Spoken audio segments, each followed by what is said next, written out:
జై శ్రీరామ్.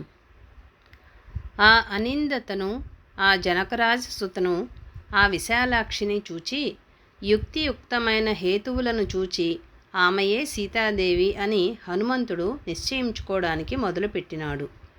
ఆమె ఏ ఏ అవయవాలకు ఏ ఏ ఆభరణాలు పెట్టుకుందని రాముడు చెప్పినాడో ఆయా ఆభరణాలన్నింటినీ ఆ చెట్టుకొమ్మల మీద చూచినాడు. భర్త దగ్గరలో లేనప్పుడు ఆభరణాలు పెట్టుకోకూడదు అని ఆమె వాటిని చెట్టుకొమ్మలకు తగిలించినది. ఆ చెట్టుకొమ్మల మీద ధగధగలాడుతున్న ఆభరణాలన్నింటినీ హనుమంతుడు చూచినాడు. ఆమె చెవులకు పొట్టుకునే కర్ణావేష్టాలను, శతంష్ట్రాలను, రత్నాలు పగడాలతో, నానా వర్ణాలతో తడతల్లాడుతూ ఉన్న హస్తాభరణాలతోనూ బహుకాలం ఆమె ఆయా ఆభరణాలను దేహం మీద పెట్టుకోవడం వలన ఆమె దేహము మీద పడ్డ ఆభరణాల అరవళ్లను అంటే గుర్తులను పోల్చి చూచినాడు. అవి రాముడు చెప్పిన ఆభరణాలే, అవి ఆవిడవే అని తెలుసుకున్నాడు. ఆవిడ ఋష్యముఖ పర్వతంపై పడవేసిన ఆభరణాలు పోను మిగతావి అవే అని అనుకున్నాడు. సత్పురుషులు ఆభరణాలను విశేషంగా చూస్తారు.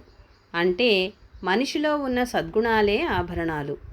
ఏ ఏ సద్గుణాలతో చక్కని సాధన చేస్తూ దైవ సాన్నిధ్యాన్ని అనుభవిస్తున్నటువంటి జీవిని అహంకారము ఎలా ఎత్తుకుపోయిందో అది రాముడు హనుమంతునికి చెప్పాడు.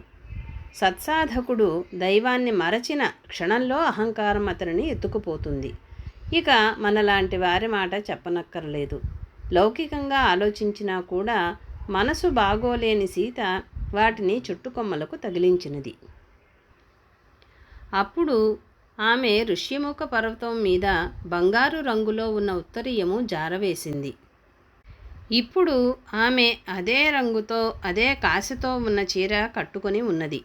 అయితే బహుకాలం నుండి విడవకుండా కట్టుకున్నందువల్ల చీర బాగా నలిగిపోయి మాసిపోయి ఉంది. ఈ గంగవర్ణాంగే ఆ రాముడి ప్రియ మహిషి. ఎట్ట ఎదుట కంటికి కనపడుతున్నప్పటికీ ఎప్పుడూ ఆ రాముడి మనసులో ఉన్న పతివ్రత సీతాదేవి ఈమెయే.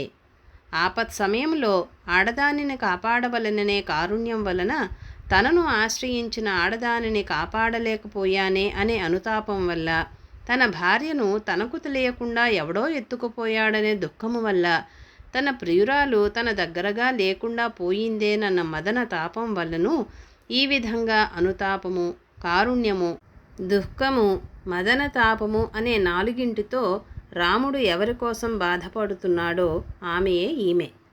ఈ దేవి అంగ ప్రత్యంగ సౌష్ఠవము ఆ రాముడి అంగ ప్రత్యంగ సౌష్ఠవము ఒక్క మాదిరిగా ఉన్నాయి. రాముడికి ఆడవేషం వేస్తే సీతాదేవి వలెను, సీతాదేవికి మగవేషం వేస్తే రాముడి వలెను కనబడతారు. అది అన్యోన్యత.